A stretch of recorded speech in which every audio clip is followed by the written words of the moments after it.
ingin sedikit berbagi pengalaman ya lapangan. Kalau tadi mungkin sudah banyak materi dari narasumber pertama dan kedua ya. Mungkin saya lebih banyak akan bicara tentang pengalaman lapangan ya. Jadi seperti yang tadi disampaikan Pak Wahyudi, ya ada teori kanvas dan seterusnya. Di usaha kami itu juga sudah kami terapkan. Gitu ya. Oke, kemudian tadi narasumber yang pertama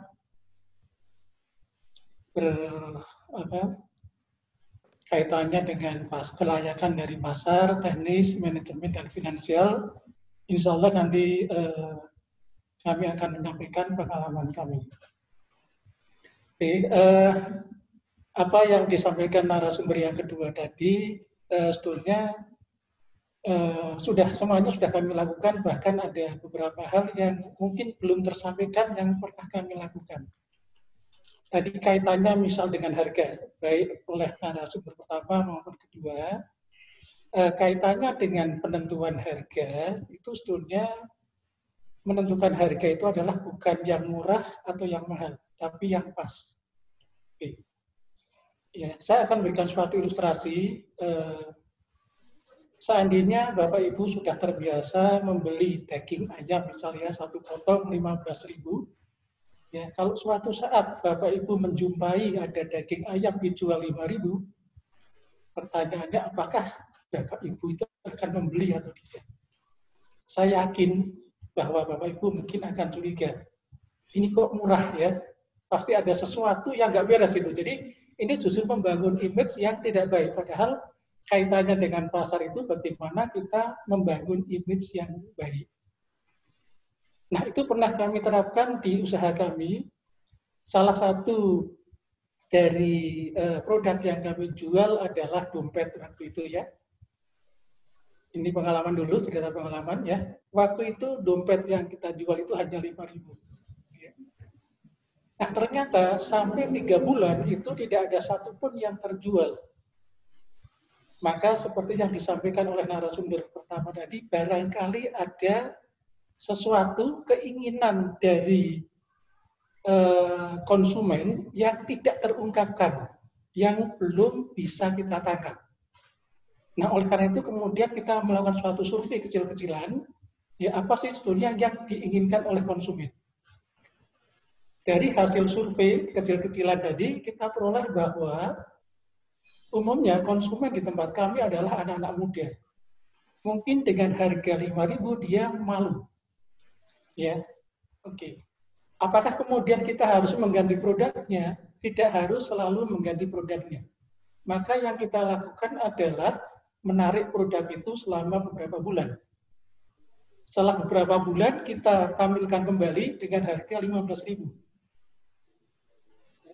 Apa yang terjadi? Ternyata habis, ya, terjual semuanya. Karena apa? Dia mampu membentuk image, ya, mampu memenuhi keinginan dari konsumen yang tidak terungkapkan. Jadi keinginan konsumen itu ada yang terungkapkan, ada yang tidak. Oke, contoh yang pertama. Contoh yang kedua, kaitannya dengan seperti Ponyo, itu yang kita lakukan hampir sama, tapi kemudian kita mempromosikannya itu lewat pejabat. Kita undang pejabat untuk hadir, ya, kemudian kita blow up. Apa yang terjadi? Maka masyarakat akan melihat bahwa pejabat saja tidak takut ke rumah makan itu, ya. Maka apa perlunya saya takut gitu ya? Ya dengan kejadian itu ternyata kemudian pembeli itu mulai berdatangan kembali. Kemudian tadi kaitannya dengan promosi. Promosi itu tidak selalu harus mengeluarkan biaya. Apa yang kita lakukan dari pengalaman kami, salah satu bidang usaha kami itu berkaitan dengan sarana kesehatan. Ya. Nah, kita tahu bahwa pemerintah, ya, mungkin kaitannya dengan kepolisian, Kapolres dan seterusnya, itu kan ingin bahwa daerahnya aman. Maka para pemuda itu difasilitasi untuk supaya tidak atau dia punya media untuk menunjukkan eksistensinya. Ya kita kerjasama dengan Polres itu ya. Nah Polres itu yang mempromosikan. Jadi kita nggak ada biaya sama sekali. Itu salah satu trik bagaimana kita promosi. Termasuk kita memanfaatkan misal ada bintang-bintang yang datang ya, bintang film atau bintang sinetron datang, kita tangkap gitu ya. Artinya peluang itu kita tangkap untuk mempromosikan kita. Itu tanpa biaya, kita undang saja ke rumah makan kita. Itu sedikit pengalaman yang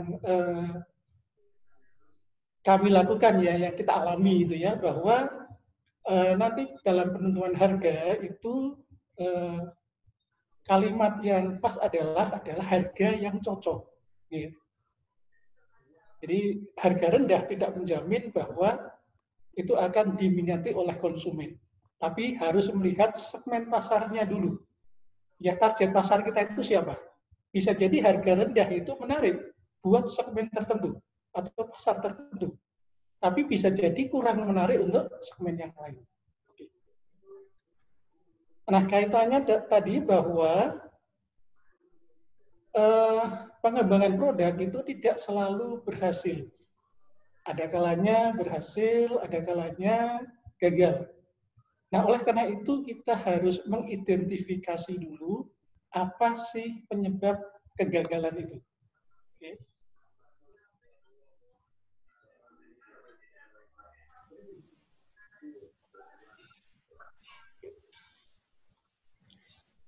Kaitannya dengan pengembangan produk tadi, bahwa untuk mengembangkan produk itu butuh investasi. Ya.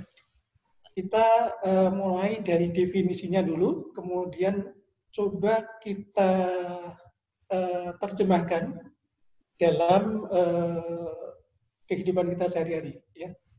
Pak Ali, mohon maaf, itu bisa di slideshow supaya lebih jelas. Bisa di slideshow, diperbesar. Di bawah itu Pak, slideshow-nya. Oke. Ya. Oke.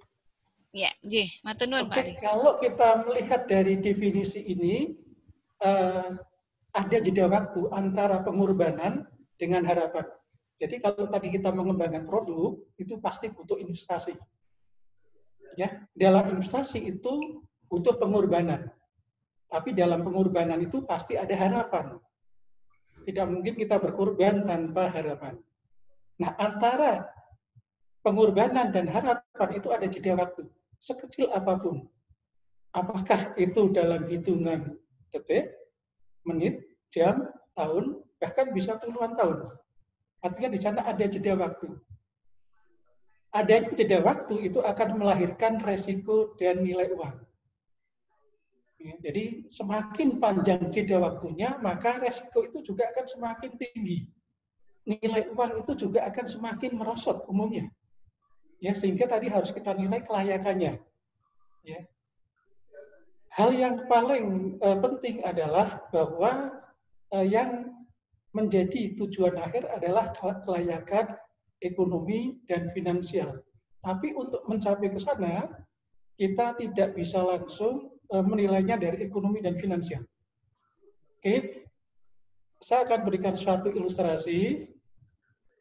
Kalau tadi misal kita menginvestasikan dana kita 100 juta, ya, 1 tahun kemudian menjadi 115 juta, pertanyaannya adalah layak atau tidak. Layak atau tidak itu tergantung dari target kita. Kalau target kita itu 15% kenaikannya dari dalam 1 tahun itu, maka dari 100 menjadi 115 itu adalah layak. Tapi kalau target kita lebih dari 20%, lebih dari 15%, maka dari 100 menjadi 115 itu tidak layak. Nah, target itu dalam analisis finansial itu ditunjukkan oleh MARR, ya, minimum attractive rate of return. Oke, jadi berapa sih target kita? Setiap usaha itu bisa jadi MAR-nya berbeda, targetnya berbeda. Setiap orang dengan usaha yang sama bisa jadi targetnya berbeda. Karena komponen dari pembentuk MAR itu ada yang sifatnya objektif, kuantitatif, ada yang subjektif. Sebagai contoh, MAR itu dipengaruhi oleh ongkos modal. Semakin tinggi ongkos modalnya, maka MAR-nya juga akan semakin tinggi. Target kita akan semakin tinggi. Karena orang itu pasti akan membandingkan antara satu kegiatan dengan kegiatan yang lain. Ini yang mungkin terukur, ya.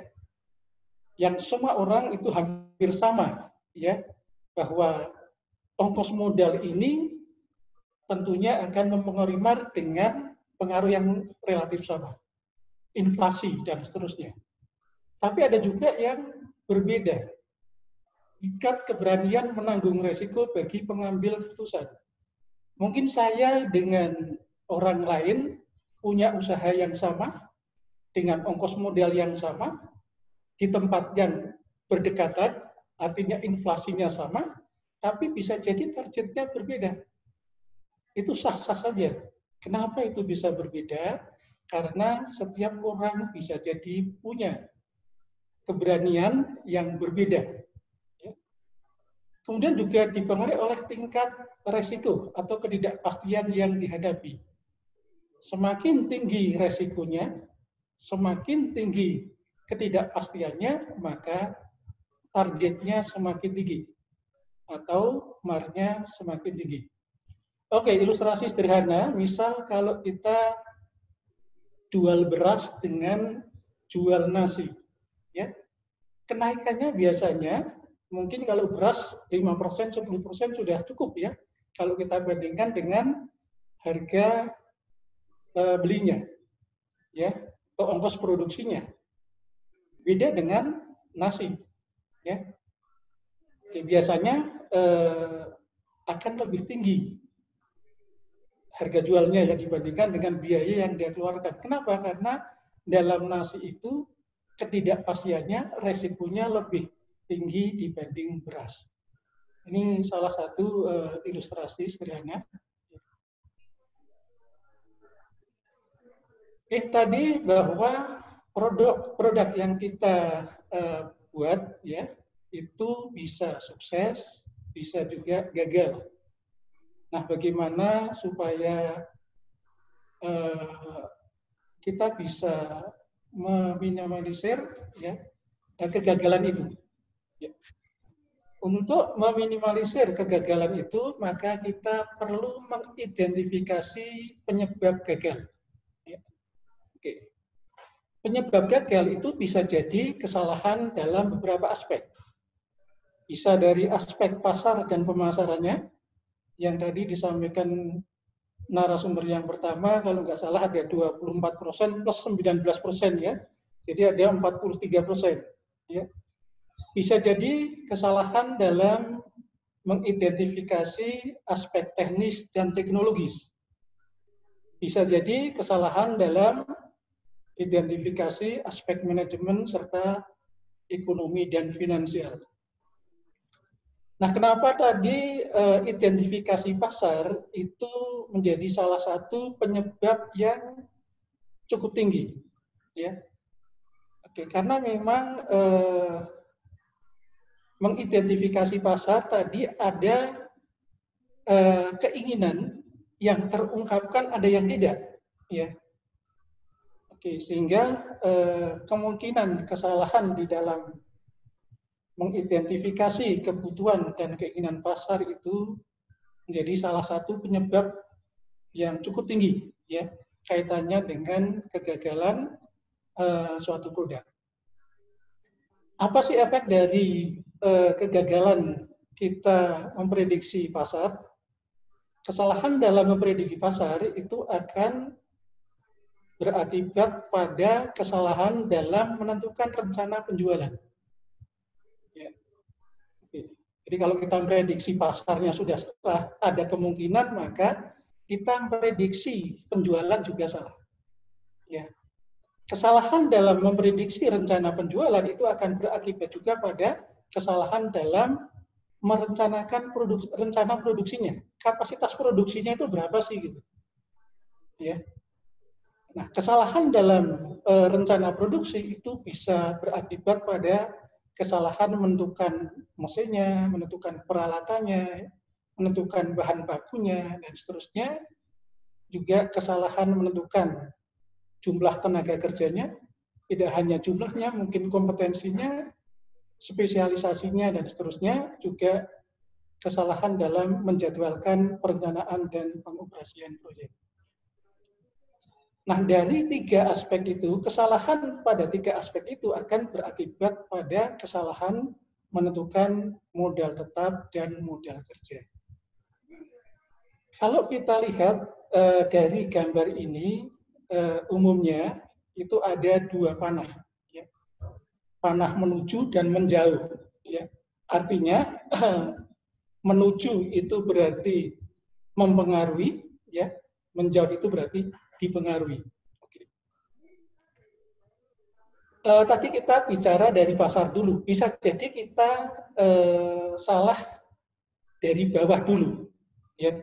Karena kita mengidentifikasinya tidak tepat, maka akan berakibat pada kesalahan pada aspek di atasnya. Oke, sebagai contoh gini, bahwa rencana penjualan dipengaruhi oleh rencana produksi.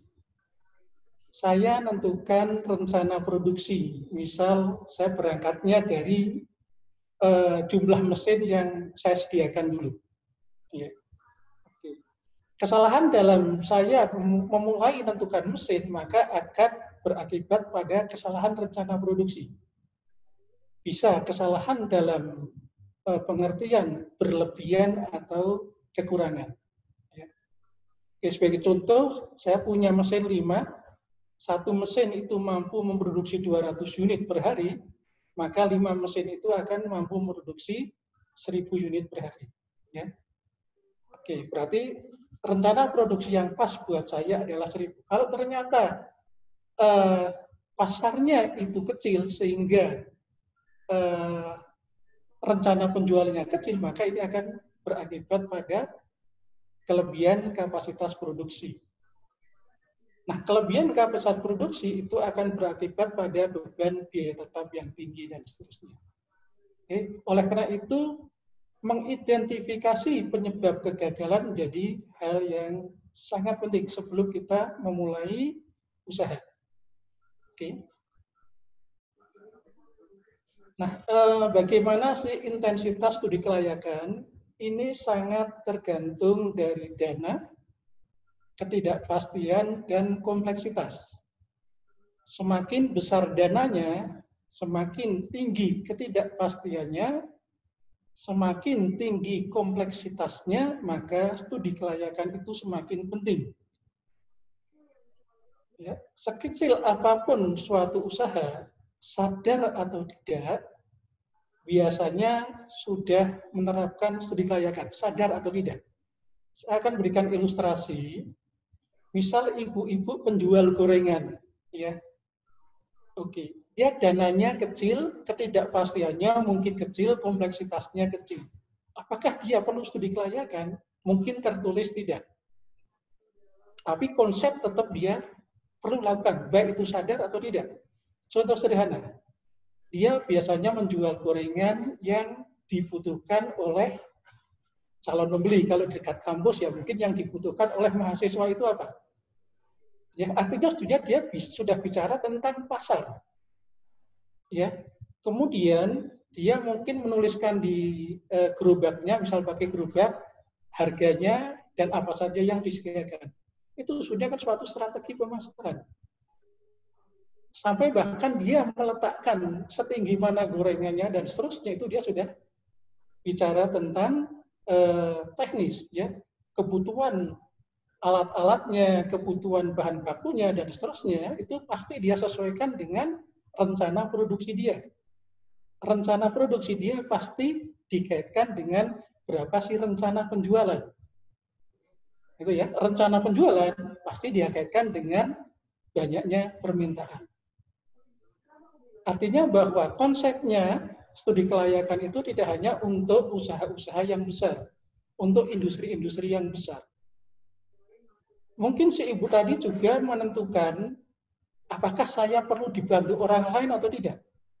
Kapan saya harus mulai usaha ini? Artinya sebenarnya dia sudah bicara tentang aspek manajemen. Ya, dan terakhir pasti dia akan berpikir, saya untung nggak? Ya, seberapa besar keuntungannya? Artinya dia sudah bicara tentang aspek finansial. Jadi kebutuhan akan studi kelayakan memang intensitasnya tergantung dari dana, ketidakpastian, dan kompleksitas. Tapi secara konsep sebetulnya sekecil apapun usaha itu, ya baik disadari atau tidak disadari, konsep studi kelayakan itu tetap diperlukan. Oke, kita berangkat dari aspek yang pertama, kita mulai lanjutkan dengan aspek yang pertama, yaitu aspek pasar dan pemasaran. Ya. Oke, bagaimana proyeksi permintaan di masa mendatang itu akan sangat dipengaruhi oleh produk life cycle-nya. Umumnya di awal-awal itu permintaan relatif kecil. Ya. Kemudian naik dan seterusnya akan mengecil lagi. Ini kondisi yang umum ya, tapi bukan berarti bahwa semua usaha itu pasti mengalami 4 tahapan ini. Bahkan ada suatu perusahaan, ada suatu usaha, baru tahap perkenalan itu sudah gulung tikar. Ada yang mungkin sampai tahap perkenalan saja, ya. Ada yang belum sempat mengenalkan itu sudah gulung tikar, ya. Ada yang baru pada perkenalan, ya. Idealnya mestinya tahap pertumbuhan dan kedewasaan itu yang paling panjang. Mungkin Bapak Ibu bisa membandingkan misal antara mie instan dengan bubur instan. Ya, mungkin mie instan termasuk sukses itu ya. Jadi mungkin sampai sekarang itu masih pada tahap pertumbuhan. Tapi bubur instan yang mungkin 5-6 tahun yang lalu itu begitu gencar promosinya, tapi mungkin sampai sekarang belum mengalami tahap pertumbuhan. Bahkan sekarang pun kita akan kesulitan untuk mencari bubur instan. Oke, jadi kita prediksi tetap mempertimbangkan produk life cycle-nya. Nah, untuk memprediksi itu,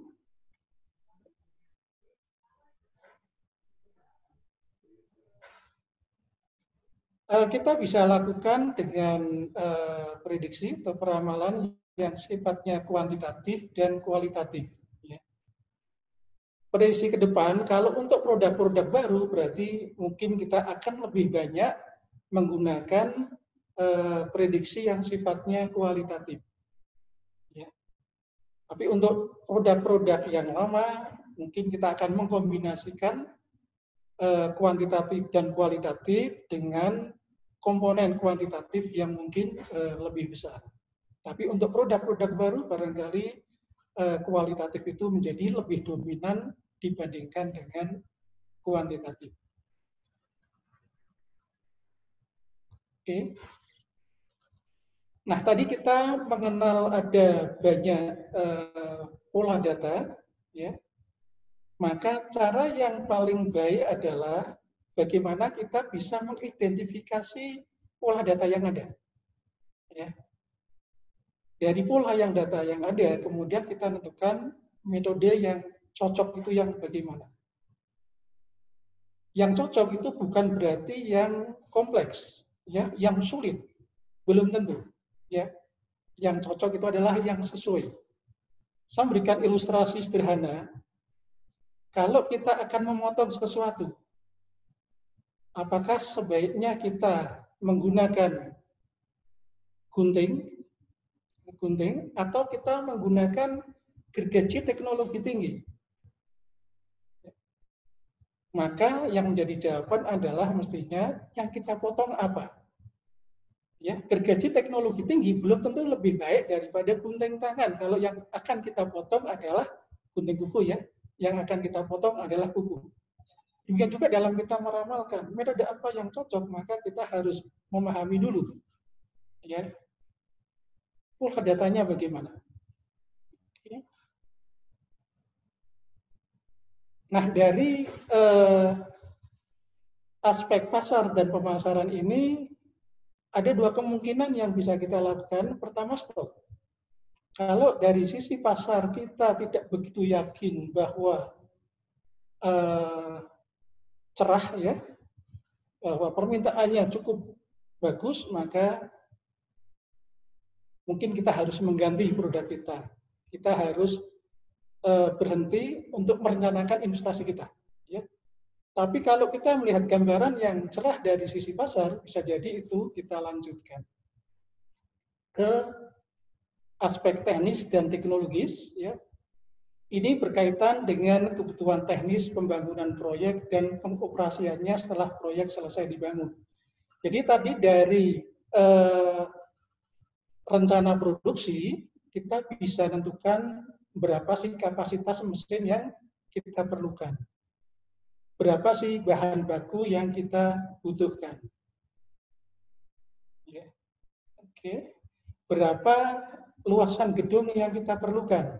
Ini semuanya berangkat dari aspek pasar.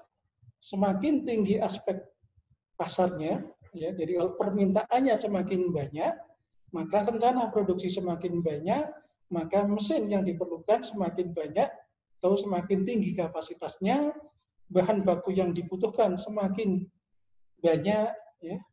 Kemudian sarana prasarana yang lain juga akan semakin banyak. Nah, ini semua nanti kita gunakan sebagai dasar penyusunan perkiraan jumlah kebutuhan dana, ya, baik untuk membangun maupun mengoperasikan proyek. Nah, kalau dari aspek teknis dan teknologis itu memberikan gambaran yang layak untuk dilanjutkan ke langkah berikutnya, ya, langkah berikutnya adalah aspek manajemen. Ini kaitannya dengan rencana menyeluruh, ya, kapan proyek harus bisa beroperasi. Ya, karena tadi disampaikan oleh narasumber pertama, timingnya harus tepat. Ya, maka kita juga harus menentukan kapan sih proyek ini harus beroperasi. Kebutuhan produk hari ini, tahun ini bisa jadi berbeda dengan 5 tahun yang akan datang. Bisa jadi berbeda dengan 5 tahun yang lalu. Ya. Maka menjadi hal yang sangat penting kaitannya dengan waktu, ya. Kapan sih waktu yang tepat kita bisa memulai menjalankan atau mulai mengoperasikan rencana-rencana kita. Kemudian dari situ kita juga bisa menentukan berapa sih kebutuhan tenaga manajemen yang dibutuhkan, kompetensinya, dan seterusnya. Oke. Nah, kalau dari 3 aspek itu sudah layak, maka langkah berikutnya adalah menentukan jumlah dana modal tetap, ya, yang ini sebagian besar itu didukung oleh data dari aspek teknis, ya. Tadi modal tetap untuk beli mesin, untuk beli peralatan, untuk membangun gedung, beli tanah, dan seterusnya, ya. Oke, modal kerja ini sebagian besar didukung oleh, kecuali aspek teknis, juga aspek manajemen, ya. Mulai dari bahan baku yang dibutuhkan, gaji tenaga kerja, dan seterusnya. Berikutnya adalah struktur permodalan. Ya, berapa sih yang menggunakan modal sendiri dan berapa yang pinjaman. Karena ini akan sangat berpengaruh nanti pada kewajiban finansial. Sebagai ilustrasi, kalau dana itu dana modal sendiri, maka di tahun-tahun awal, di periode-periode awal sebelum menghasilkan keuntungan, bisa jadi kita tidak mengambil sebagian dari modal itu. Ya, kita tidak berpikir untuk memenuhi kewajiban finansialnya. Beda kalau sumbernya dari pinjaman. Jangankan sudah untung ya, kita baru bangun saja sudah ada kewajiban finansial untuk mencicilnya. Sehingga perlu diketahui ya struktur permodalannya bagaimana. Kemudian kemampuan proyek memenuhi kewajiban finansial, mendatangkan laba dan manfaat sosial ekonomi lainnya. Oke. Nah, untuk menilai kelayakan finansial, pertama kita harus berangkat dari kondisi ideal dulu. Idealnya bagaimana? Yang ideal adalah suatu usaha yang memberikan hasil yang besar. Ya, tapi tidak cukup besar saja, tapi juga risiko kecil. Ini kondisi ideal, tapi jarang kondisi itu ada. Ya, biasanya kalau kita mau hasil besar, maka resikonya juga besar. Ya. Kalau kita takut dengan resiko, maka biasanya hasilnya juga akan kecil. Ya, jadi yang atas itu menunjukkan kondisi ideal. Hasilnya besar dari sisi rupiahnya, resikonya kecil, dan waktunya cepat. Ya. Ada beberapa metode yang bisa kita gunakan. Pertama, net present value. Yang kedua, internal rate of return dan payback. Ya. Kapan itu dikatakan layak? Itu kalau NPV-nya lebih besar sama dengan 0, ya. IRR-nya lebih besar sama dengan MAR atau N-nya, payback-nya lebih kecil dari estimasi masa pakai. Dan bisa dipastikan bahwa kalau NPV-nya lebih kecil dari 0, berarti tidak layak, maka dinilai dari IRR juga pasti tidak layak. Dinilai dari payback-nya pasti juga tidak layak. Ya. Jadi kalau lebih kecil, mesti lebih kecil semua kalau NPV lebih kecil, IRR-nya juga pasti lebih kecil, payback-nya pasti lebih besar. Kalau NPV-nya sama dengan, IRR-nya sama dengan, payback-nya sama dengan. NPV-nya lebih besar dari 0, pasti IRR-nya lebih besar dari 0, IRR-nya lebih besar dari MAR, dan payback-nya lebih dari estimasi masa pakai. Artinya kesimpulan yang diperoleh dari 3 metode itu berbeda. Sama, hanya informasi yang diberikan akan berbeda. Jadi kesimpulannya sama, tapi informasi yang diberikan akan berbeda. Mohon maaf Pak Ali, mungkin waktunya. Oke, 5 menit ya. Oke. Ya. Nah, kaitannya dengan itu, bagaimana kalau kemudian alternatif yang kita bandingkan itu tadi sama-sama layak, tapi kondisi terbaiknya itu beda. Ya. Misal kita punya 3 alternatif, A, B, C, semuanya layak, kemudian misal sifatnya mutually eksklusif, berarti kita harus memilih salah satu, mana yang harus kita pilih. Itu yang pertama. Yang kedua, bahwa nilai-nilai yang tadi kita bangun, ya, NPV, IRR, dan seterusnya, itu kan kita bangun dengan dasar parameter itu bisa diketahui dengan pasti. Yang menjadi masalah adalah siapa sih yang bisa menjamin bahwa apa yang kita prediksikan itu akan tepat. Misal permintaannya pasti 1000 unit. Biayanya, biaya tetapnya pasti 1 juta per bulan. Harganya pasti Rp500 per unit. Tidak ada yang bisa memastikan. Artinya, hasil yang dihasilkan oleh nilai-nilai tadi itu dengan asumsi bahwa parameternya diketahui dengan pasti. Padahal kondisi di lapangan tidak demikian. Nah, oleh karena itu kita harus membangun ya atau melakukan suatu analisis bagaimana pengaruh ketidakpastian tersebut terhadap keputusan. Ya, kesalahan dalam kita memprediksi suatu parameter bisa berpengaruh terhadap keputusan, bisa juga tidak. Nah, yang kita cari nanti adalah batasnya, kapan dia berpengaruh, kapan tidak.